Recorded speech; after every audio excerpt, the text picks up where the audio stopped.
अक्षरं ब्रह्म भगवान् पुरुषोत्तमः जनो जानन्निदं सत्यं मुच्यते भवबन्धनात्। મહર્ષિ વેદવ્યાસ એમણે શ્રીમદ ભાગવત મહાપુરાણ નામનો ગ્રંથ રચ્યો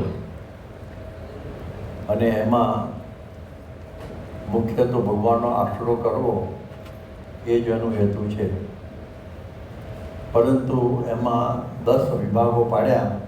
અત્ર સર્ગ વિસર્ગશ્ચ સ્થાનમ પુરુષમ મુતય, આવી રીતના એમણે વિભાગ પાડ્યા અને એમાં 10મું બતાવ્યું આશ્રય, એટલે ભગવાનનો આશરો કરવો એ જ બધો સાર છે. અને એ કરવા માટે એમણે બધા જુદા જુદા આખ્યાનો એમાં બધા મૂકેલા છે અને એ આખ્યાનોની પૂર્વકથાઓ પણ બધી છે. તો હમણાં 30મી તારીખે નૃસિંહ જયંતિ આવશે. એ નૃસિંહ જયંતિ એટલે ભગવાન નૃસિંહનો અવતાર. એ વૈશાખ સુદ 14ના દિવસે થયો, ત્યાંથી નૃસિંહ 14 કહેવાય છે. અને આપણે પણ સનાતની વૈષ્ણવ છીએ એટલે આ બધા અવતારોના ઉત્સવ ઉજવીએ છીએ. એટલે એ દિવસે આપણા સંતો નૃસિંહના અવતાર સુધી સાંજ સુધી ફરાહાર કરે છે. એવી રીતે આપણે બધા અવતારોના આવા બધા ઉત્સવ ઉજવીએ છીએ. વામન દ્વાદશીમાં પણ ભાદરવા સુદ બારસના 12 વાગ્યા સુધી આપણે ઉપવાસ કરીએ છીએ. રામ જન્મી એટલે શ્રીજી મહારાજના સાથે એ રામનવમીનો પણ નિર્જળા ઉપવાસ કરીએ છીએ. કૃષ્ણ જયંતિનો પણ નિર્જળા ઉપવાસ કરીએ છીએ. શિવરાત્રિનો પણ ફલાહાર ઉપવાસ કરીએ છીએ. આટલા બધા અવતારોના આપણે આ ઉત્સવ ઉજવીએ છીએ અને એના વ્રત ઉપવાસ પણ કરીએ છીએ. છતાં કે છે તમે સનાતની છો કે કેમ, આ એક પ્રશ્ન કરે છે. જે હોય પણ આ પ્રમાણે ઘણાને તો ખબર જ નહીં હોય કે શું ક્યારે વામન જયંતિ આવીને આ બધું. તો હવે આ નૃસિંહ ભગવાન છે એ ભગવાનનો જે 24 અવતારમાંનો ચોથો અવતાર છે. હવે એની પૂર્વ ભૂમિકા આપણે આજથી ચલાવીએ છીએ. હવે એક વખત એ થયું કે વૈકુંઠની અંદર ભગવાન બિરાજમાન હતા અને એ વખતે જે મનુના જે માનસ પુત્રો સનકાદિક સનંદન સનાતન સુજાત, હવે એમને તો ચાલો ભગવાનના દર્શન કરવા માટે જઈએ. એટલે દર્શન કરવા માટે ગયા.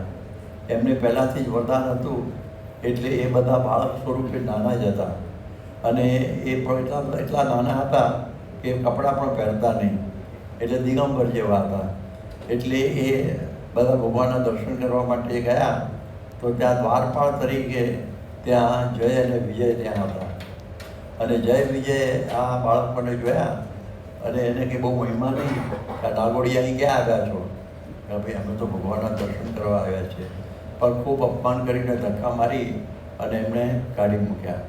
હવે આવી રીતનું થયું ત્યારે એમણે શાપ આપ્યો કે તમે ભગવાનના દરવાજે ઊભા રહો છો પણ તમને વાણીનો વિવેક નથી, એને કોઈ રીતે કોઈને ઓળખવાની શક્તિ નથી, માટે હવે તમે 3 જન્મ સુધી અસુર થશો.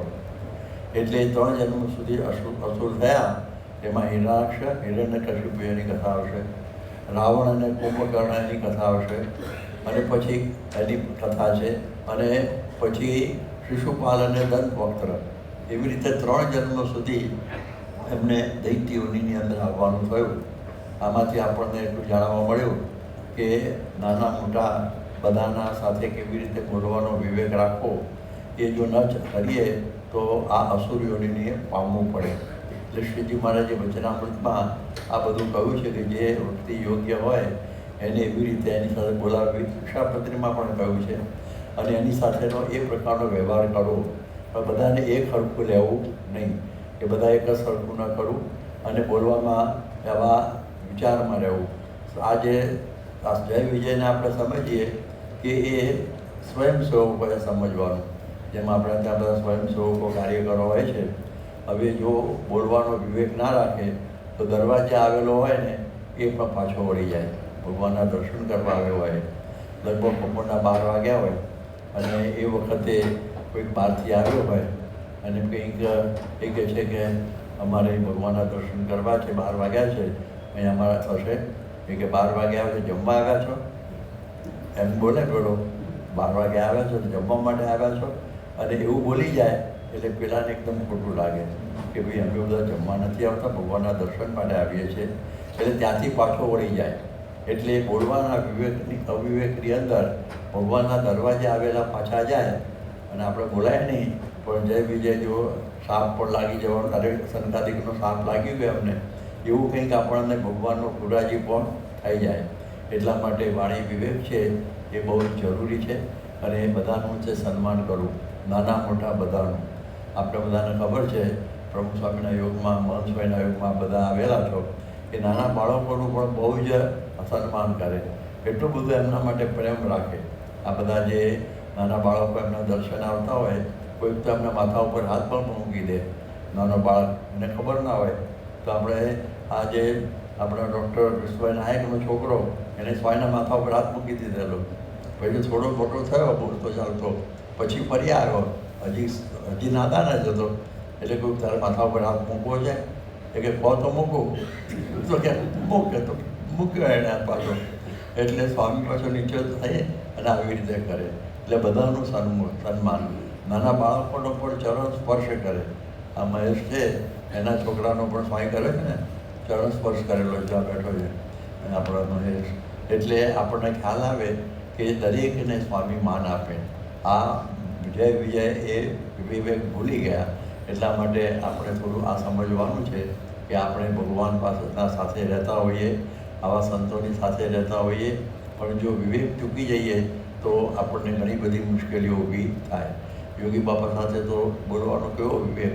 એ ટપાલીને પણ ટપાલી સાહેબ કહે, ડ્રાઈવરને પણ ડ્રાઈવર સાહેબ કહે. હવે એને એવું કોણ કહેતું હોય એના સાહેબ? કોઈ દિવસ બોલે નહીં આવું, પણ સ્વામી આવું માનથી બધાને બોલાવે. એટલે એ પ્રમાણે પ્રિય વાક્ય પ્રદાન એના સર્વે તુષ્યંતિ જંતવ તસ્માત તદેવ વક્તવ્યમ વચને કા દારિદ્રતા.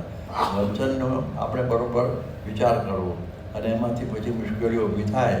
જેમાં દ્રૌપદી અંધના અંધ ગયા, એમાંથી પણ એક મુશ્કેલી, આખું મહાભારત એમાંથી એક સળગું કહેવાય. તો એક વચને કહે છે ને, શબ્દે માર્યા મરી ગયા અને શબ્દે છોડ્યા રાજ, જેણે શબ્દ વિચાર્યા તેના સર્યા કાજ. જે શબ્દથી આવી બધી મુશ્કેલીઓ ઊભી થવાનો સંભવ થાય, એટલે શબ્દ માર્યા મરી ગયા. શબ્દથી મરી જાય માણસો, શબ્દથી. આ મર્યા ન જાય વિજય. એટલે એ પરિસ્થિતિ થઈ, દૈત્ય થવું પડ્યું. મેનાવતીના શબ્દથી ગોપીચંદે આખું રાજ્ય છોડ્યું. શબ્દે છોડ્યા રાજ, એટલે જેણે શબ્દ વિચાર્યા તેના સર્યા કાજ. એટલે એ વાણીના વિવેકની બહુ અદ્ભુત વાત આપણને આપણા ભગવાન સ્વામિનારાયણ અને આપણી ગુરુ પરંપરા દ્વારા મળે છે. એટલે આ એક પૂર્વ ભૂમિકા થઈ હિરણાક્ષ અને હિરણ્યકશિપુના જન્મની. હવે એમનો જન્મ કેવી રીતે થયો એની પણ કથા આવે છે કે આપણી જ્યાં સૃષ્ટિમાં જે છીએ આપણે, હવે સૃષ્ટિની પૂર્વ ભૂમિકા જોઈએ તો આપણા પંચ તત્વોની વાતો આપણે કહીએ છીએ, જીવ, ઈશ્વર, માયા, બ્રહ્મ અને પરબ્રહ્મ. આ પાંચ તત્વો છે. હવે જ્યારે પ્રલય થાય એમાં આપણે જોઈએ ને 4 પ્રકારના પ્રલય છે. એક નિત્ય પ્રલય, આ બધા જીવજંતુઓ, વાયરસ, બેક્ટેરિયા, આમ કરીને આપણે મરી જતા હોય. કેટલા બધા અનંત બધા મરતા હોય, 10 to infinite જેમ કહીએ રોજ. એ બધો નિત્ય પ્રલય, પશુ પંખી, નાના મોટા વાયરસ, બેક્ટેરિયા જે કહીએ એ નિત્ય પ્રલય છે. પછી નૈમિત્તિક પ્રલય થાય, જ્યારે બ્રહ્માને ઊંઘ આવે, એના 4 અબજ અને 32 કરોડ વર્ષ વીતે ત્યારે એને ઊંઘ, એ વખતે એનો દિવસ પૂરો થાય અને ઊંઘ આવે ત્યારે સ્વર્ગ, મૃત્યુ, પાતાળ એ બધા મહાપ્રલયની અંદર ડૂબી જાય. એટલે નૈમિત્તિક પ્રલય થયો. પછી પ્રકૃતિનું જે બધું કાર્ય, બધા અનંતકોટી બ્રહ્માંડ પ્રકૃતિમાં લય થઈ જાય, એ પ્રાકૃત પ્રલય થાય. અને પ્રકૃતિ પણ અક્ષર બ્રહ્મના તેજમાં લીન થઈ જાય, એનું નામ કહેવાય એ આત્યંતિક પ્રલય. તો 4 પ્રકારના પ્રલયો છે. તો જ્યારે સૃષ્ટિ નહોતી શરૂ થઈ ત્યારે પ્રલય વાર્તા હતી, ત્યારે ભગવાને વિચાર કર્યો કે આ પ્રમાણે અનંત વખતે આપણા ઉત્પત્તિને પ્રલય થાય છે. અનંત વખત ઉત્પત્તિ પ્રલય, ઉત્પત્તિ પ્રલય, ઉત્પત્તિ પ્રલય, સર્કલ ચાલુ જ છે. હવે એનાથી જીવો થાકી જાય એટલા માટે ભગવાન પ્રલય કરે. જેમાં આપણે બધા દિવસના પ્રવૃત્તિથી થાકીએ એટલે ભગવાને રાત્રિ કરી છે, એટલે આપણે શાંતિથી ઊંઘીએ એટલે તાજા થઈ જઈએ, પાછું પાછી જવા જતા એ ચાલુ થાય. પણ એ રીતે એક પ્રલય પણ આ જ કારણ છે. અને પછી નાના પ્રકારની સંસ્કૃતિએ કરીને થાક્યા એવા જે જીવ એના મારા વિશ્રામ માટે ભગવાને પ્રલય કર્યો. બાકી એમાં ને એમાં પડ્યા રહેતો તો કલ્યાણ ક્યારે થશે? એટલે વળી પાછો એમને આ પ્રમાણે જન્મ આપવાનો. મેં આગળ કહ્યું ને કે અનંત વખતે ઉત્પત્તિ પ્રલય થઈ છે અને મેં જીવો અને ઈશ્વરો બધાએ ખૂબ ખૂબ કર્મો કરેલા છે અને એ બધા કર્મો જીવ અને ઈશ્વર જે કુટી હોય એની સાથે મળીને એક રસ થઈ ગયેલા છે. એના જ આપણે પ્રકૃતિ કહીએ, વાર્તા કહીએ, સ્વભાવ કહીએ અને એક બીજા જન્મનું કારણ બને છે. એટલે બધા સ્વભાવને વાસના સહિત પડેલા અંદર. હવે એ બધાને ઉઠાડવાના હતા અને આગળ ચલાવવાના હતા. હવે એમાંથી જે મુક્ત થયા કોઈ એ તો અક્ષરધામમાં અનંતકોટી મુક્તો છે એની સાથે પછી મળી જાય. પણ જે ન થાય એને તો ચક્કરમાં આવવાનું જોઈએ ને. પુનરપી પુનર્જનનમ પુનરપી મરણમ પુનરપી જનની જઠરે શયનમ. તો એ મુજબ આ પ્રમાણે હવે સૃષ્ટિ સમયે ભગવાને અક્ષર સામે દૃષ્ટિ કરી અને અક્ષરધામમાંથી જે અનંતકોટી મુક્તો હતા એમાંનો એક મુક્ત મહારાજની મરજી જોઈને ઊભો થયો. એ વાસનાથી નહોતો ઊભો થયો, ભગવાનની મરજી જોઈને ઊભો થયો અને મહામાયા સાથે જોડાયો. અને એ પ્રકૃતિ પુરુષનું જે જોડલું થયું એમાંથી અનંત કોટી પ્રધાન પુરુષ થયા. પ્રધાન એટલે સ્ત્રીનું નામ છે. પ્રધાન એટલે મિનિસ્ટરને એવું નહીં, પ્રધાન સ્ત્રીનું નામ છે અને પુરુષ છે. એટલે પ્રધાન એટલે નિમ્ન માયા છે, પેલી મૂળ માયા કહેવાય છે. એટલે એ પ્રમાણે આ પણ પ્રકારની માયાનો પ્રકાર છે. એક જ પ્રકારની માયા છે પણ બીજું સ્વરૂપ. તો એ જે પ્રધાન પુરુષના જોડેલા પણ અનંત કોટી પાછા બધી જ કામ કરે એવું નથી. આમાં તો ખલાસ થઈ જાય એવું છે. અનંત કોટી એમાંની એકની વાત લઈએ આપણે તો જે પ્રધાન પુરુષમાંથી મહત્તત્વ થયું એમાંથી સાત્વિક, રાજસિક, તામસિક એવો 3 પ્રકારનો અહંકાર થયો અને એમાંથી બધા 24 તત્વો થયા. એ 24 તત્વોમાં આ બધા થઈ ગયા 24 તત્વો અને એ 24 તત્વોમાંથી વિરાટ દેહ બન્યો. વિરાટ દેહ બન્યો 24 તત્વોનો. અને વિરાટનું જે નાભી હતું એ નાભીમાંથી એક કમળ થયું અને એ કમળ એની ઉપર બ્રહ્મા પ્રગટ થયા.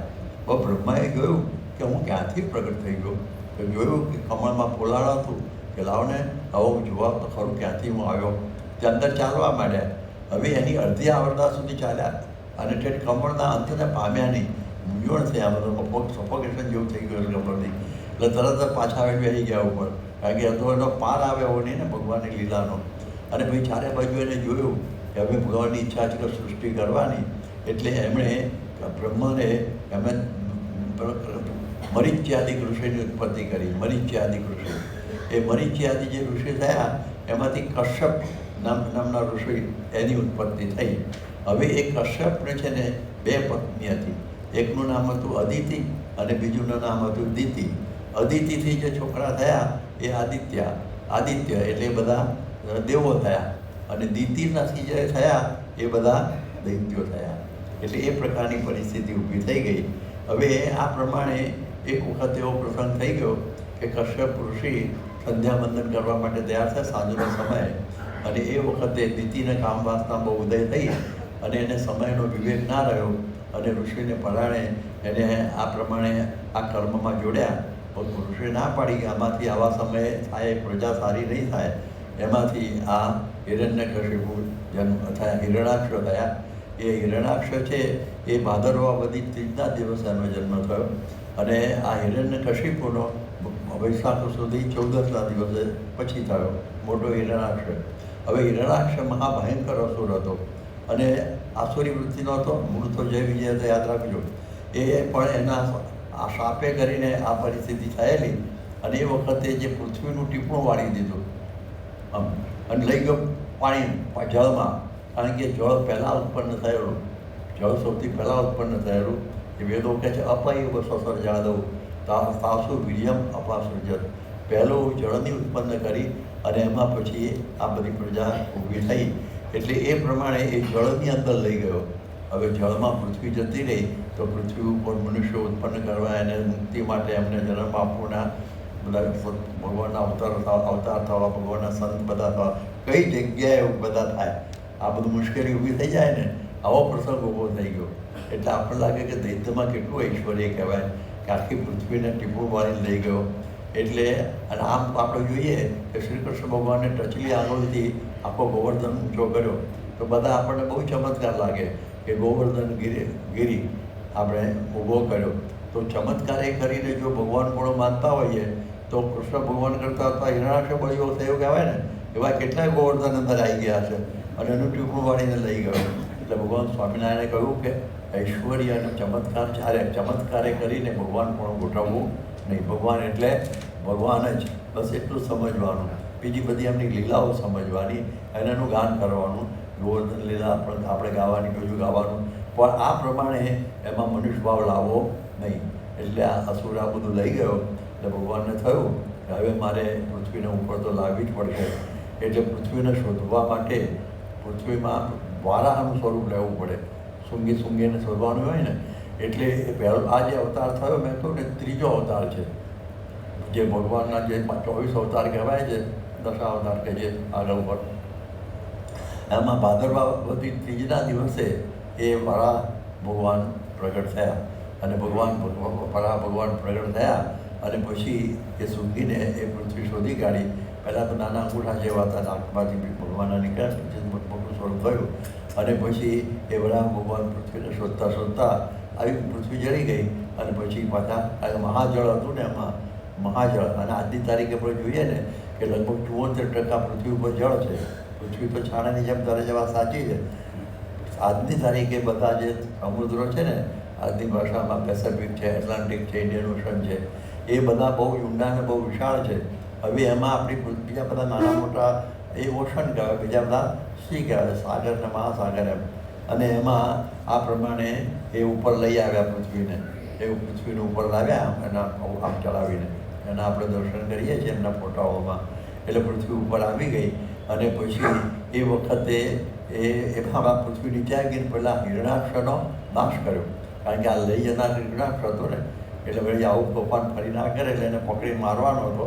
પૃથ્વીનો ઉપર તો લાવ્યા વાળા ભગવાન, અને હિરણાક્ષનો પણ નાશ. એટલે લડાઈ બહુ ચાલી જળની અંદર, બહુ જ લાંબી લડાઈ ચાલી. એ તો ભગવાનની લીલાઓ સમજી, બાકી તો ભગવાનને લડાઈ કરવા જરૂર હોય, અંતઃકરણ મળી જાય, લડાઈ કરવાની જરૂર હોય આટલી બધી. તો ભગવાનની આ બધી લીલાઓ છે. એટલે આપણે આવી રીતે ગાન કરીએ છીએ. બાકી સંકલ્પ ના કરે મરી જાઓ તો મરી જાય ને, ફટ કરતો.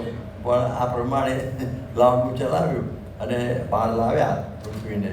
એટલે આપણે આટલું જોયું કે આ પ્રમાણે હિરણાક્ષનો નાશ થયો. તો એ વખતે હવે આ થોડા વખત પછી, એટલે વૈશાખ સુદ 14 હિરણ્યકશિપુનો જન્મ થઈ ચૂકેલો હતો. હિરણ્યકશિપુનો જન્મ થઈ ચૂકેલો નીતિ થકી. અને એ વખતે એને ખબર પડી કે મારા ભાઈને વિષ્ણુએ માર્યો છે. ત્યારથી એને વેર થયેલું કે હવે એને તો હું પછી પાર પાડીશ, પણ પહેલાં મારી માતા દિતિ અને મારી જે ભાભી, જેનું નામ હતું ઋષાભાનુ, એ ઋષાભાનુને જે શોક ઉત્પન્ન થયો છે એનું નિવારણ કરવો એ મારી ફરજ છે. એટલે પહેલાં એ બંનેને બધી વાતો કરવા માંડ્યો કે જુઓ, મારો ભાઈ છે ને એ મર્યો છે, ખાટલે પાટલે નથી મર્યો, લડાઈમાં મર્યો છે, વિરોચિત ગતિને પામ્યો છે. એને ભગવાનને જે કહે છે ને, વિષ્ણુને હંફાવી અને પછી મરેલો છે. એટલા માટે એનો શોક કરવો નહીં. આજે પણ જે આવી રીતે મર્યા હોય એને પછી વિરોચિત સન્માન આપવામાં આવે છે. વિરોચિત સન્માન, એ મરી ગયા પછી પણ એને સન્માન આજની તારીખે પણ બધા સરકાર આપતી હોય છે. એટલે આ પ્રમાણે એણે કહ્યું કે ભાઈ જુઓ, મરવાનું આવે. જો આ હિરણ્યકશિપુ છે ને, એને આત્માનું જ્ઞાન હતું પણ પરમાત્માનું નહોતું, યાદ રાખજો. એને આત્માનું જ્ઞાન હતું. એ કહેતો કે ભાઈ આત્મા અજર અમર અવિનાશી છે. અને એ તો બધું આવું ચાલ્યા કરે જગતની અંદર.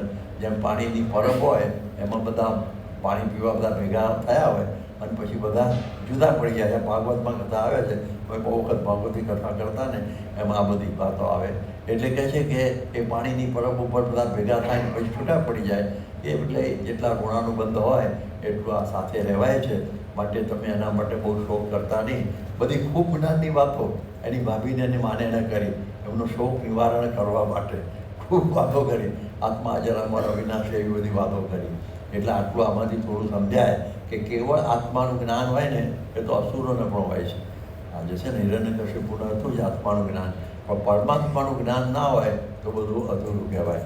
એટલે એને પરમાત્માનું જ્ઞાન હતું નહીં. એને તો આત્માની તો આ સમજ થતો કે વારંવાર આત્મા બીજા દેહો બદલાવ્યા કરે છે અને આવે છે, અજર અમર અવિનાશી છે, એવું બધું સમજતો હતો. અને એ પછી એમને બધી લાંબી લાંબી કથા છે ભાગવતમાં એની, અને એમને શાંત માંડ્યા. અને પછી એને વિચારો કે હવે મારે પેલાનું વેર લેવું, હવે શોધવું એ ક્યાં છે, અને પકડીને એને મારીને મારા ભાઈનો બદલો લઉં.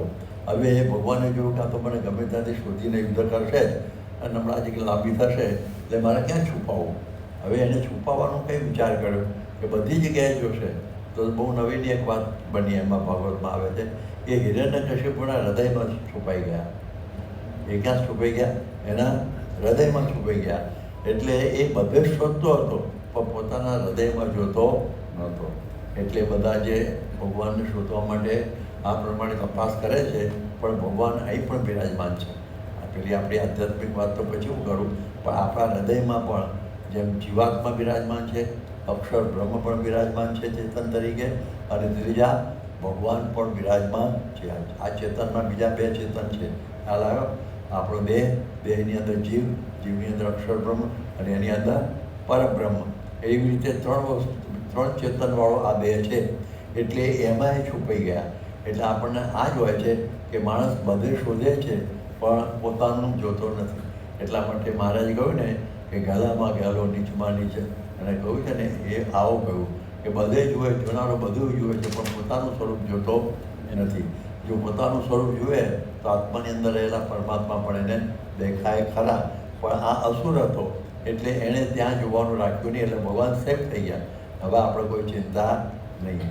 આપણે કોઈ કહે છે ને કોઈ ટ્રેનની અંદર કોઈ મુસાફરી કરતો હશે, એની પાસે કંઈ થેલી હતી પૈસાની, અને એ કોઈ ગઠિયો જોઈ ગયેલો કે આને લઈ લેવી છે, એ પણ ટ્રેનમાં ભેગો બેસી ગયો. એટલે કે હવે શું કરવું હવે? એટલે એણે છે ને આ પ્રમાણે એને જવું હતું, કંઈક કે બાથરૂમમાં એ બધું કે અમારે ક્યાં છુપાવી, તો પેલા ગઠિયાની જે હતી ને પથારી એની નીચે છુપાવી દીધી. એટલે પેલું હોત કરતો હા અહીં પોતે અહીં ક્યાંથી મળે, પોતાની પથારી નીચે જ હતી. પછી એને જ્યારે જવાનું થયું બાથરૂમમાં ત્યારે પેલે કાઢી લીધી, ઉતરી ગયું. એટલે બધા બધું બહાર જો કરે છે, જ્યાં જોવાનું છે ત્યાં જોતા નથી. તો તરત જ વસ્તુ જડી જાય. એવી રીતે ભગવાનને જોવાની અંતરદૃષ્ટિ જોવા જોઈએ. અંતરદૃષ્ટિ જે જોઈએ તો ભગવાનના ધામ અણુમાત્ર પણ છેટા નથી. જેમ મારે કહો મારા ચૈતન્યને વિશે પરમાત્મા બિરાજમાન છે એમ સમજવું, અને એના માટે શોધવા કહે છે ને, દહર વિદ્યા કહે છે. જ્યાં છાંદોક્ય ઉપનિષદની અંદર કે દહરો અસ્મિન અંતર હૃદય આકાશ તસ્મિન તદંત તદ અન્વિષ્ટવ્યમ તદ વિજયાસિતવ્યમ. એટલે આપણા હૃદયની અંદર જે ધારાકાશના આકાશના અક્ષરબ્રહ્મ છે, અને એની અંદર જે ભગવાન છે ને એની શોધ કરવી જોઈએ. આ દહર વિદ્યા જે મારા જે વચરામૃતમાં પ્રથમને 46માં કહ્યું છે ને, આવી બધી ઘણી બધા અક્ષી વિદ્યા અને દહર વિદ્યા ઉપર મારો એક પુસ્તકમાં લખો લેખ છે, તો એમાં આ જ વાત બધી સમજાવેલી છે દહર વિદ્યાની. તો એ પ્રમાણે આને અંદર જે રહેલા છે, હૃદય આકાશની અંદર જે કમળ છે, એમાં જે અક્ષરધામ છે, અને એમાં રહેલા છે ભગવાન છે, એને શોધી શક્યો નહીં. હવે કે હવે શું કરવું? એટલે કે છે હવે મારે હવે ગમે તેમ કરીને પણ કંઈક ભગવાનને તો મારવા તો છે જ. એટલે પછી એણે કહ્યું કે એમનું મૂળ છે ને એ આ બધા યજ્ઞ યાગાદિકના બ્રાહ્મણો છે, એટલે એને મારવા માંડ્યો. કેટલા લોકોનો ખોદવડાવી દીધો, એટલા બધા પાપ વધવા માંડ્યા. અને એને થયું કે હવે મારે કંઈક તપથી, એમ કહેવાય છે ને, તપથી વરદાન મેળવીએ તો પછી મારા ભાઈને જેમ મારી નાખ્યો હિરણ્યકશિપુને વરા અવતારે, એમ મારે છે ને આ કોઈથી મરવું નથી. એટલા માટે હું એક તપ કરું. અને તપ કર્યો બહુ. એક પગના અંગૂઠા ઉપર પડે, પગના અંગૂઠા ઉપર ગજબ કહેવાય. અને તપ કરતો હતો. તપ કરતી વખતે એની પત્ની હતી કયાતુ, એ તો મહેલમાં જ હતી, અને તપ કરવા ગયેલો. અને એ વખતે તપ ચાલુ જ હતું, અને એ સમયમાં ઇન્દ્રને થયું હવે વરદાન કેવું લઈને આવે છે પહેલું કીધું. એ વખતે બ્રહ્માજી રાજી થઈ ગયા, અને કે તારે પછી શું જોઈએ છે? કે એને પછી મૂર્ખાઈએ કરી, આટલું કે માંગવાનું તો હું કોઈ રીતે મરું નહીં. એ કર્યું તો વાંધો ના આવે, પણ શરતો મૂકી કે હું આકાશમાં નહીં, પૃથ્વી ઉપર નહીં, દિવસે નહીં, રાત્રે નહીં, ઘરમાં નહીં, બહાર નહીં, અસ્ત્રથી નહીં, શસ્ત્રથી નહીં. એટલે મગજમારી આટલી બધી શું કરવા જરૂર નહીં. એમ કહી દીધું મરું નહીં, બસ બાળ થઈ ગયો. પણ બિચારાને બુદ્ધિ ઓછી ખબર નહીં. એટલે આવું બધું કહ્યું એણે. એટલે કહી દીધું બ્રહ્માજીએ તથાસ્તુ. હવે એ જ્યારે તપ કરવા ગયેલો અને આવો અમોઘ વરદાન લઈને આવી રહેલો છે, એ દરમિયાન ઇન્દ્રને થયું કે હવે આ ત્રણેય લોકની અંદર હાહાકાર કરી જ નાખશે. માટે હવે આ પ્રમાણે એણે પછી ચડાઈ કરી. એ પેલો હતો નહીં અને ચડાઈ કરી. અને એની પત્ની એ વખતે કયાધુ હતી ને, એ સગર્ભા હતી. એટલે એને ધસડીને બહાર લાવ્યો અને ખબર પડી કે આના ગર્ભમાં બાળક છે. તો કહે છે કે જ્યારે એનો બાપ આવો ભયંકર અસુર છે, આ પણ અસુર જ થવાનો, માટે એને પતાવી દેવાને આને બેને મારી નાખવું. આને મારી નાખવું એટલે એના પેટ ઓટોમેટિક એના ગર્ભમાં રહેલું બાળક મરી જશે ને. અને આ થતું હતું એ વખતે નારદજી આવી ગયા. નારદજી દરેક પુરાણની અંદર પ્રગટ થાય છે. 18 પુરાણમાં નારદજીની એન્ટ્રી હોય જ છે. એટલે એ નારદજી ત્યાં આગળ આવી ગયા અને પેલા શું કરે છે કે બસ હવે પેલો તો ગયો, એની નગરી મેં લૂંટી લીધી છે અને હવે શું કરે છે કે એની પત્ની છે ને મારવા લઈ જઉં છું. અરે કે તું આને સ્ત્રી હત્યા થશે, એની અંદર એના કૂપમાં બાળક, અરે એના અંદર ગર્ભમાં બાળક છે, બધું કે બાળ હત્યા થશે. એ કે જે થાય એ ખરું, કારણ કે એમાં પછી મારા માટે તો ઘણું બધું મુશ્કેલી ઊભી થશે. ત્યારે એણે કહ્યું કે એમ કર, અને મારા આશ્રમમાં મૂકી દે. પણ શું પણ આ જન્મશે પછી એ કે હું આ છે એના જે બાળક છે ને એ અસુર નથી, એ ભક્ત છે, તું ચિંતા નહીં કરતો, અને આ મારા આશ્રમમાં મૂકી દે. એમાંથી જે આ તૈયાર બાળક થશે એ જગતનો ઉદ્ધાર કરનારો થશે, પણ ચિંતા કરીશ નહીં. નારદજી ઉપર બધાને વિશ્વાસ હંમેશા રહેતો, એટલે કે ભલે. ત્યારે એ મૂકીને પછી જતા રહ્યા. અને પછી તો એ બાળક ત્યાં જન્મ્યો, જેનું નામ પાડવામાં આવ્યું પ્રહલાદ. એ પ્રહલાદ નામ પાડવામાં આવ્યું. અને એ પૂર્વેની વાત કરું, એ નારદજી અરે એ સગર્ભા હતી એ વખતે બાળક અંદર જ હતું. આ જન્મ પહેલાંની વાત કરું. એ વખતે નારદજી એ કયાધુને બધી કથાઓ કહેતા, એ બધી ધર્મની કથાઓ કહેતા, જ્ઞાન આપતા, આત્મા અજર અમર અવિનાશી જે ભગવાનનો અતિ અપાર મહિમા છે, એ ભગવાનની ભક્તિ આપણે બધા દોષો દોષોને બધું ટાળી અને ભક્તિ કરવાની છે. અને આપણે પહેલાંથી જ ભક્તિ કરવા માટે જ આપણે જન્મ્યા છે. પૃથ્વી ઉપર આપણને ભગવાને જન્મ આપ્યો છે, એ આના માટે જ આપ્યો છે. બાકી તો અનંત જન્મમાં આપણે ખાઈ પીને ખ્યાલ સલાહ કરેલું છે, અને વળી પાછા નહીં કરીએ તો વળી પાછા ગર્ભમાં આવવાનું જ થશે માતાના. પુનરપી જન્મની જઠરે શયનમ થવાનું. તો આ વખતે છેલ્લો જન્મ કરી લેવા માટેનો આપણને જન્મ મળ્યો છે. એ બધી ખૂબ વાતો કરતા. કયાધુ છે ને તો ઊંઘી જશે, એને કંઈ યાદ નહોતું રહેતું.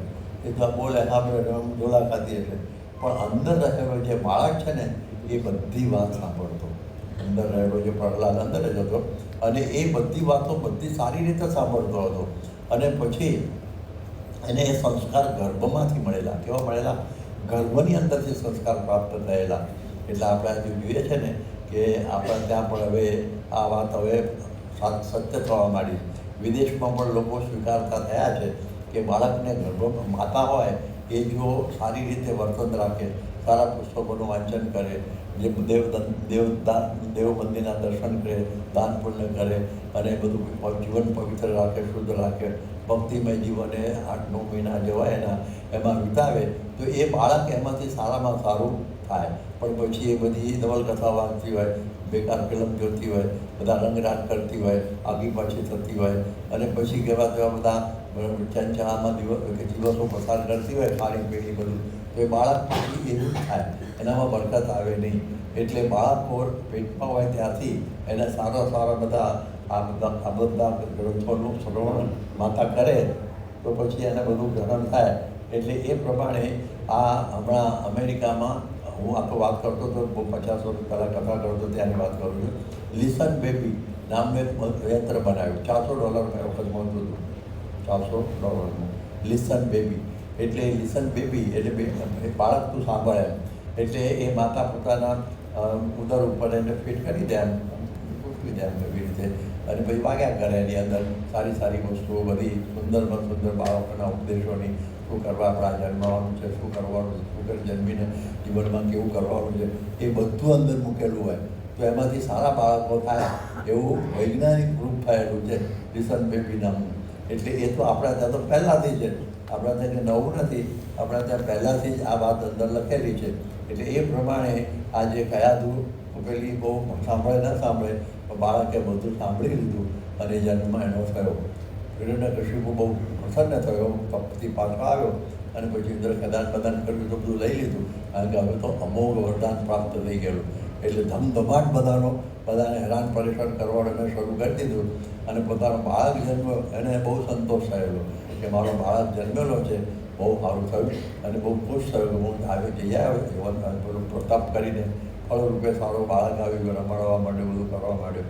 પછી બાળક ધીમે ધીમે મોટું થવા માંડ્યું, સમજ્યું 1 વર્ષ 2 વર્ષ 3 વર્ષનું. અને પછી એમ કહે છે અષ્ટવર્ષ બ્રાહ્મણ.